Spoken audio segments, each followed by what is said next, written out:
Well, despite the U.S. Secretary of State's impassioned argument for a punitive strike against Syria, President Barack Obama says he hasn't made a decision on what type of action to take against Syria. CCTV White House correspondent Jessica Stone has more tonight for us live. Jessica, in his latest remarks, Obama emphasized the limited objectives of any action taken by the United States.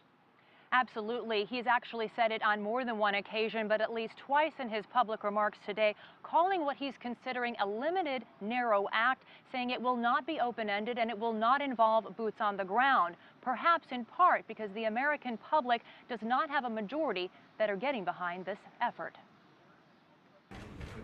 In the wake of his administration's release of its case for intervening in Syria Friday, U.S. President Barack Obama sought to characterize his next move. We're not considering any open-ended commitment. We're not considering any boots-on-the-ground approach. For the past few days, the White House has been consulting key members of the U.S. Congress, briefing them with classified intelligence Friday. Many members of Congress privy to these briefings say they remain skeptical, regardless of their party affiliation. Republican Senator Bob Corker said he's opposed to boots on the ground, but, quote, would support surgical proportional military strikes. And Democratic Senator Carl Levin said, quote, the U.S. should not undertake a kinetic strike before the UN inspectors complete their work. But a Reuters Ipsos poll taken this week indicates little public appetite in the U.S. for military intervention. Just 20% of respondents said the U.S. should intervene, while 53% said it should not.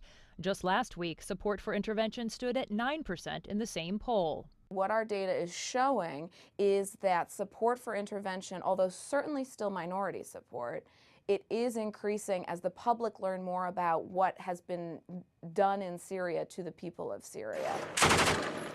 After more than 10 years at war in Iraq and Afghanistan, the American public is wary of re-engaging militarily in a region without a clear timeline. The U.S. president acknowledged that. I assure you nobody ends up being more war-weary than me. But what I also believe is that part of our obligation as a leader in the world is making sure that when you have a regime that is willing to use weapons that are prohibited by international norms on their own people, including children, that they are held to account. And Mike, what's interesting here is that once the White House makes a decision, oftentimes the American public gets behind it. For example, Clark talked about a survey that Ipsos did on Libya. Once the White House made a decision to intervene, 60% of the American public supported it. Well, the president mentioned he's war-weary. Of course, the U.S. Populace really have no appetite for this sort of thing. So if the U.S. launches an attack without international support, is there any indication how the U.S. public might respond? Well, the president acknowledged what he already sees, as you just heard, a lot of American weariness and global weariness in the face of war. But this does continue to invite comparisons to the 2003 run-up to that Iraq war. And he sought to address that, even saying, quote, there is certain suspicion of any military action post-Iraq, and I very much appreciate that, a sign that he understands going in unilaterally is not the best scenario. Jessica Stone, live for us outside the White House. Thank you. The situation